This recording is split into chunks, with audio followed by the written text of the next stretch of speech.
Hello my friends, today we're going to be doing another luxury slash Hermes Q&A, which at this point I'm sure most of you know the drill. These are the videos where I try to address all your Hermes questions and dilemmas. I try to share with you my best Hermes shopping tips, debunk myth, share with you my secrets.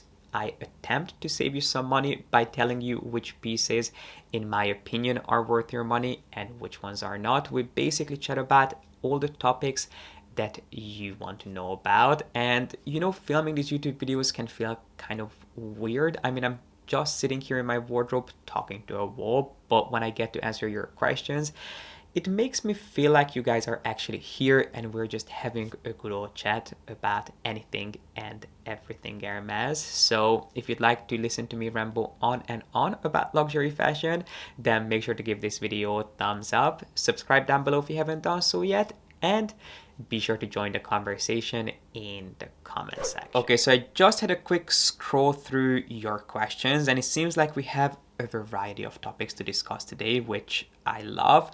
And in case you're wondering, hey G, how can I submit questions for these Q&As? You want to follow me on Instagram because I always ask you guys in my stories to let me know if you have any questions, any topics that you'd like me to discuss, if you have any dilemmas that you'd like me to talk about. So if you'd like to participate in future Q&As, make sure that you follow me over on Instagram. And without further ado, let's dive straight in. The first question is, what was your first Hermes purchase, the first piece in your collection? Great question. So the first piece that I ever bought wasn't actually for myself. The first piece that I think I ever bought was a silk tie, I'm pretty sure, which was a gift. I don't wear ties and I don't actually have any Hermes ties, so that was the first piece that I ever bought. The first piece I ever looked at for myself is not something that I bought. It was at the Charles de Gaulle airport in Paris, where I came across the Double Sans bag. I'm pretty sure that I have already shared this story at least a couple of times, but I went into Hermes looking for a tie as a gift and I came across this bag on display, which turned out to be the Double Sans bag, which, if you're not familiar with the Double Sans bag, it is a bag that comes in a few different sizes and it is a really simple oversized tote bag. Well, it depends on which size you go for, but more often than not they are going to be quite large. The one that I would love to hunt down at one point is in size 40, but they are these larger tote bags that are made of the softest, most beautiful buttery grain skins, and they are double-sided. They are a different color on each side, so the idea is that you can reverse them and you get a 2-in-1. So depending on your mood and your outfit, you can reverse the bag and choose which color would go best with your outfit. Now, the reason I am really struggling to hunt this bag down is because Hermes doesn't really produce much of it. I don't think it is technically discontinued, but I can't remember the last time I saw one in store. And on the Preloved market, because they are double-sided, they're usually made of some really fun, vibrant, vivid colors, which is just not really my aesthetic. I would love to hunt it down in a more muted, subtle shade. So I would love to go for something like graphite. Prune Noir is a shade that I would like, and these are colors that I have seen in some of the smaller sizes, but I would like to get it in the biggest size. I would also be open to getting it in gold. Of course, black would be my dream, but I'm sure that I have seen it in black at one point, but not in the size that I was looking for. So yeah, the Double Sans was the first bag that I ever looked at. This was over 11 years ago, and when I asked for the price at the airport, I was shocked because it was over $2,000. I mean, I thought that it was going to be maybe 600-700 euros, and over $2,000 to spend on a bag was just way too much money for me back then. I mean, realistically, it is still way too much money to spend on a bag, but I just couldn't justify or probably even afford getting a bag for that much money. So I passed on that bag, but it's something that I have been thinking about for the past 11 or 12 years. So it is certainly something that I would love to hunt down at one point. But the question was, what was my first bag, or what was my first purchase? So the first purchase, I think, was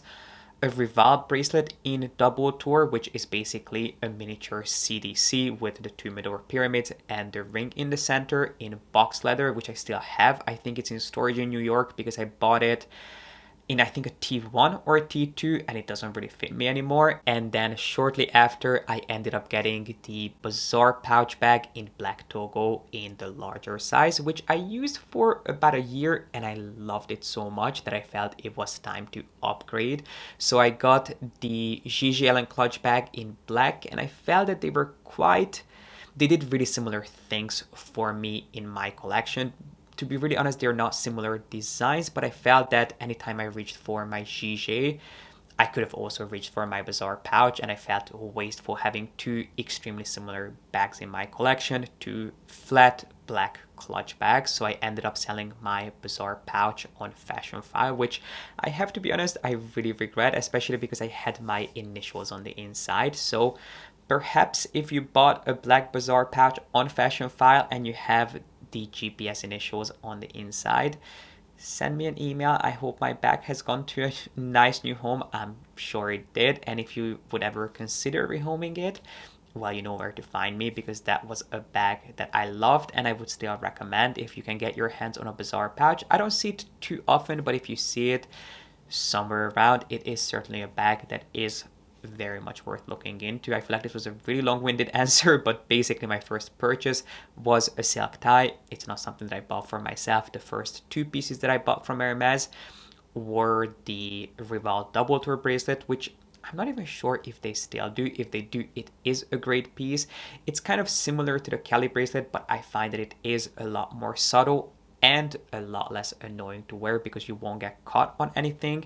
And then shortly after, I ended up getting the Bazaar pouch. What bags would you buy if you couldn't buy Hermes? Chanel? Great question. Let me think about this one. I'm not sure if I would necessarily go for Chanel just because Chanel isn't really my aesthetic. I talked about this, I'm pretty sure it was in a previous Q&A, that a lot of people compare Chanel to Hermes, which I don't think is a comparison that can be made. I think they represent such different aesthetics, and personally Hermes is a lot closer to my heart. I am not a Chanel kind of guy. It's not an aesthetic that I personally see myself in. So I don't think that Chanel is the brand that I would go for, even though it has a very similar luxurious perception as Hermes does. If you're buying Hermes because you love the aesthetic, you're not really going to just opt for Chanel instead, because the two brands are not interchangeable in my collection. And I'm not saying that you cannot have both Chanel and Hermes in your collection, but you're probably not going to wear those two brands together because your outfit will end up looking a little all over the place. So I don't think I would go for Chanel. I could see myself buying Loro Piana bags. One thing that I wish Loro Piana did was larger bags. Most of their bags tend to be quite small. Even their large totes are a little bit too small with my proportions because they don't make bags for men. They only make bags for women, which wouldn't stop me from buying any one of their bags, but they tend to be made for a more petite frame, which makes sense, but they don't really suit me. I would definitely buy bags from the row, hoping that their quality gets better and better each season, but their designs I really do like. Oh, we have a question here from Kat. Well, actually, we have a couple of questions from Kat, which is funny because I'm sure you know Kat and Amy, Fashionably Amy. They have a luxury life that they do every week, and this week I'm going to be a guest on their luxury live show this coming Saturday. So I'm going to let Kat ask me this question in person, which was, if there is only one bag you would keep, what would it be and why? So Kat, if you're watching this, I cannot wait to talk to you on Saturday. And if you'd like to join us, you can watch us live on YouTube. And very similar to this, we'll be discussing anything and everything luxury fashion that you guys are interested in. If you have any questions that you would like us to discuss, you can leave them in the comment section down below. And of course, you can ask us while we're chatting live. If you have the time to join us, I would love to see you there. They're honestly just such lovely people, and I love chatting with them. I love doing Q&As, and I feel like it's going to be even more fun with all three of us there. So yeah, if you can join on Saturday, please do so. And then the other question from Kat is, okay, updated skincare routine, please. The skin is glowing, need to know every step. Thank you, Kat. And I feel like I saw some other questions on my skincare routine. Actually, quite a few questions. Fave skincare products at the moment. I love your videos. Can you talk about your skin, skincare?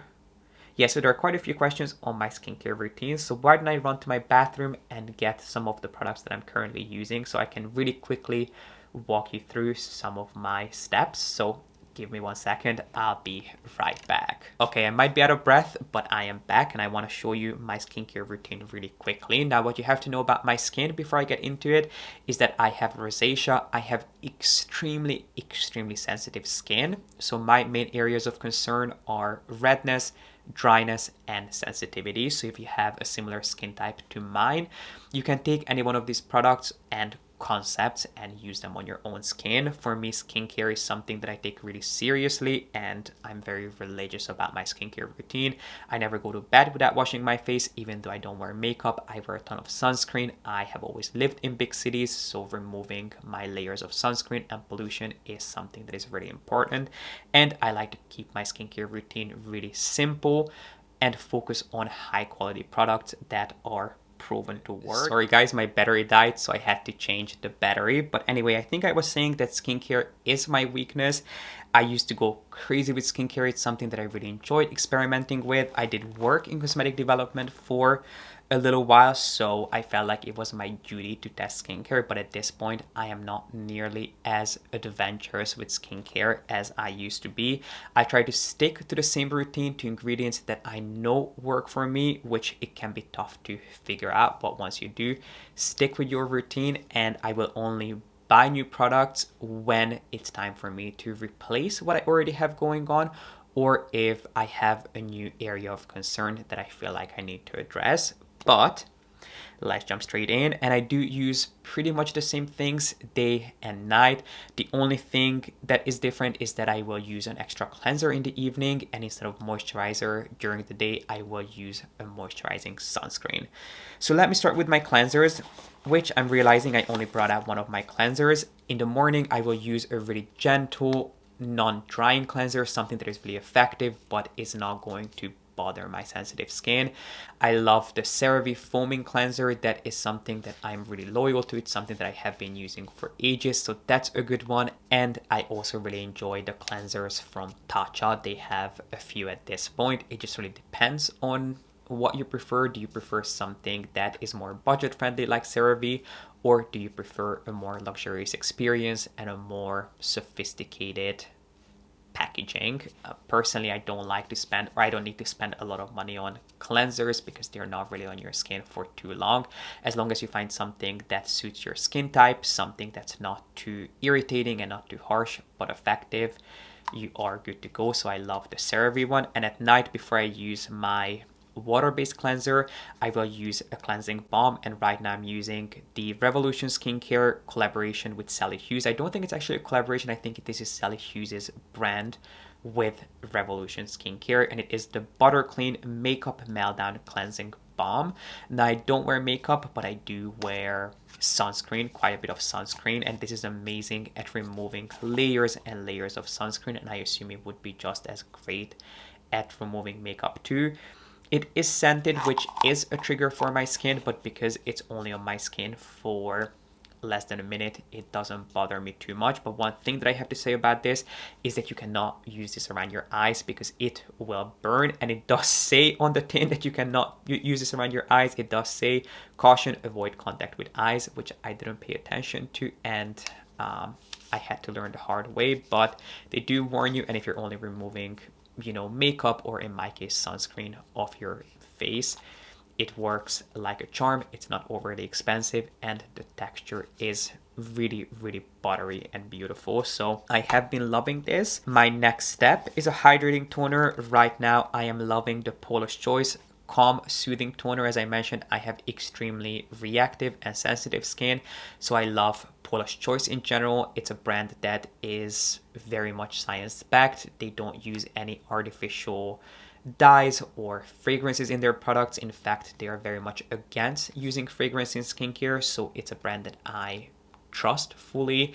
They only use ingredients that are proven to work. They don't use gimmicky ingredients or gimmicky packaging, and the formulations are really quite stunning. This is not the least expensive skincare line out there, but I think for what you get, they are really reasonably priced. I mean, I would say that I would probably pay twice the amount for this. If it was in a more luxurious packaging, they could easily charge a lot more, but they don't, which I'm grateful for. So if you have sensitive skin, their calm line is a good one to look into. I will link everything down below for you because there are different formulations, different packaging, different ranges.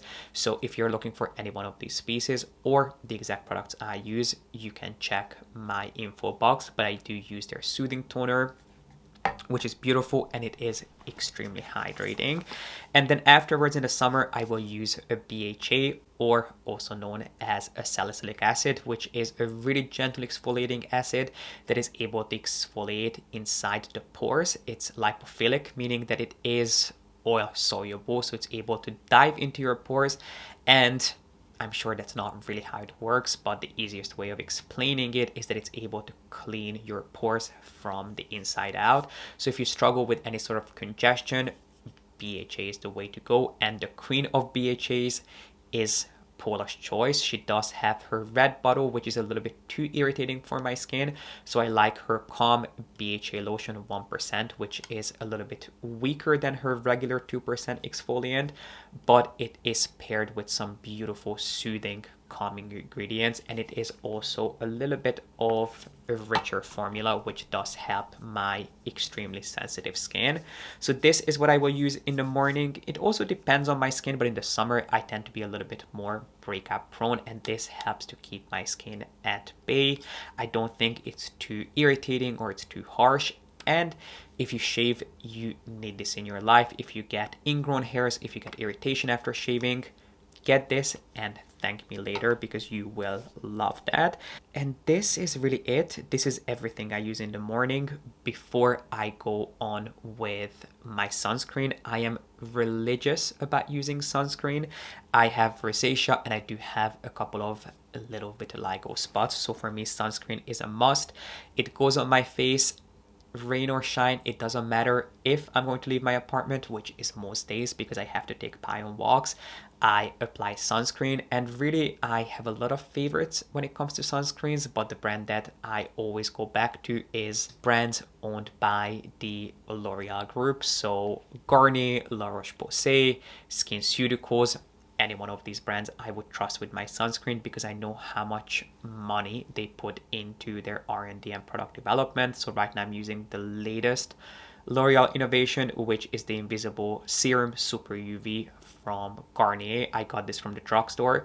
Do keep in mind, well, I didn't know this, but this is only a 30 ml bottle, whereas usually you will get sunscreen in a 50 ml bottle. So for a drugstore sunscreen, this is insanely expensive. It is a really nice texture. As the name suggests, it is a serum, so it is insanely light. It sinks into your skin beautifully, but it isn't my most favorite sunscreen. I do like La Roche-Posay as much as I like this one, and La Roche-Posay I do think for how much you get is a lot more affordable. But if you can only get your hands on Garnier, it is also a great sunscreen brand to look into. And then at night, I will use the Butter Clean from Sally Hughes. Then I will use my CeraVe cleanser. I will go on with my toner. And then instead of my BHA, I will use the 10% azelaic acid from Paula's Choice, which is the best product I have ever used for redness.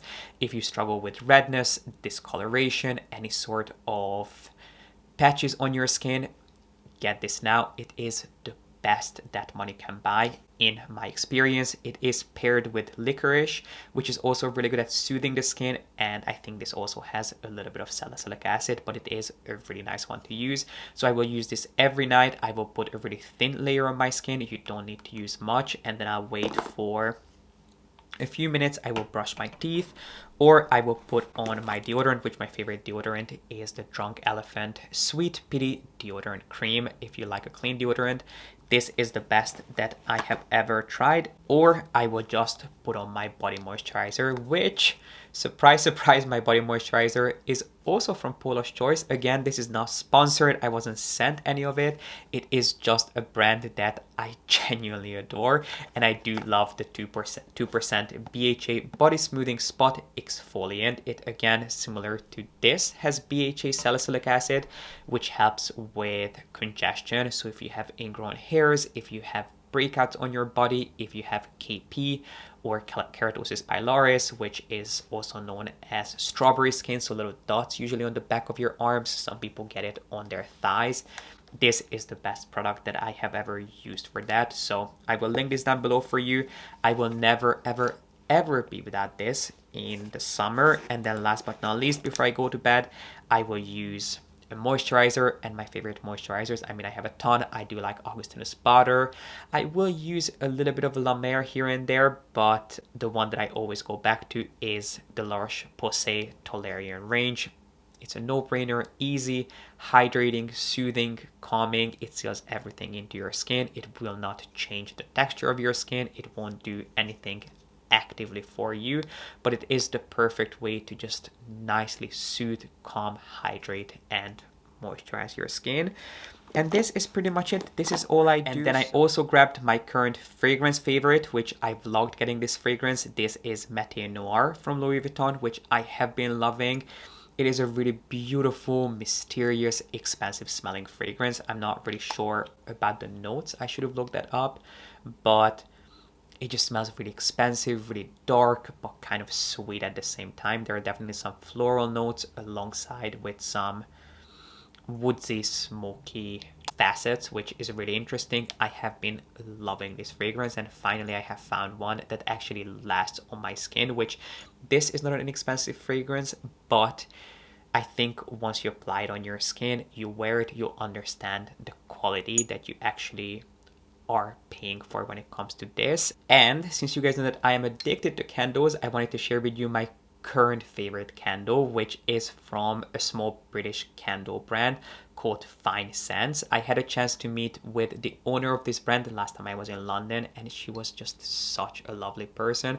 I love when I find a brand that makes beautiful products and it's actually owned by a nice person that you enjoy supporting. So this is a brand called Fine Scents, and what's interesting about them is that each one of their candles are inspired by a place in London. And if you've been with me for a while, you'll know that London is a place near and dear to my heart. It's one of my favorite places in the world. There's something so magical and captivating about London. So I not only love the fact that her candles are beautiful, the packaging is divine, but also the inspiration is something that I felt really resonated with what I love. And I smelled all of her scents, but my favorite was Mayfair Affair, which is just the most beautiful, as you would expect from me, the most beautiful, warm, soft, cozy, cocooning scent.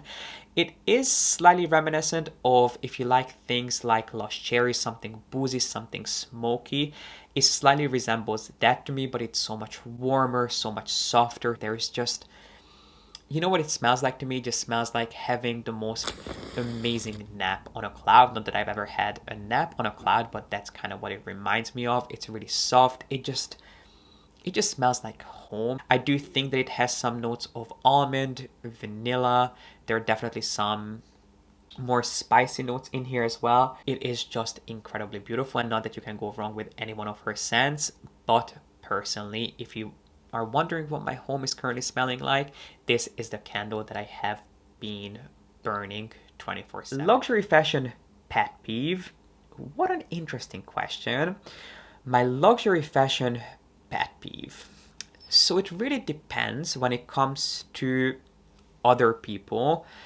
It's not that I really care about what people spend their own money on. I'm very content letting people be whoever they want to be. I don't think whatever people spend their own money on is any of my business. But this idea I always found strange, and it might be weird coming from me because most of you know me for my love of Hermes, but I have always found this idea quite strange that everyone should aspire to be an Hermes client, that everyone needs an Hermes Birkin, Kelly, or Constance in their collections. Let me tell you that Hermes is not the end all and be all of luxury fashion. Not everyone needs or suits an Hermes bag, in my humble opinion. Like, I have all these great friends who are big fans of Chanel and Dior, and they look incredible in these brands. Yet anytime I talk to them about fashion and Hermes happens to come up, I mean, don't think that Hermes is the main topic of conversation. I rarely, if ever, talk about Hermes in my personal life unless it, comes to a new launch and we discuss, hey, is it something that you're going to be buying? Is it not? If I see something new and it makes me think of a friend, I'll send them a link or a picture and I'll say, hey, you should get this. I think you would really enjoy it. But it's not like we talk about Hermes and the Hermes quarterback system and how to and how not to buy Hermes.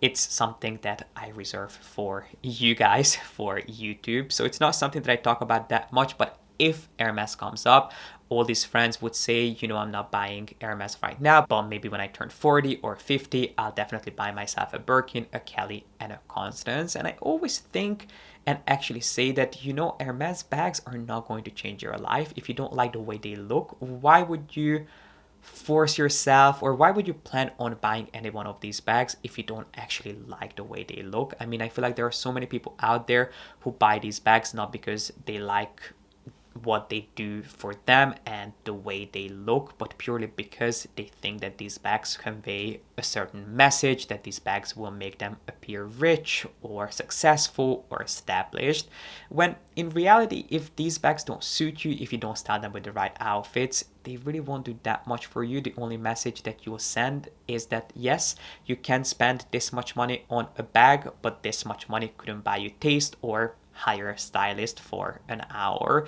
It's not like that these bags are universally flattering. They'll go with anything and everything. If you are more into, a head to toe logoed look, Hermes might not be the brand for you. And again, it's none of my business what anyone spends their money on.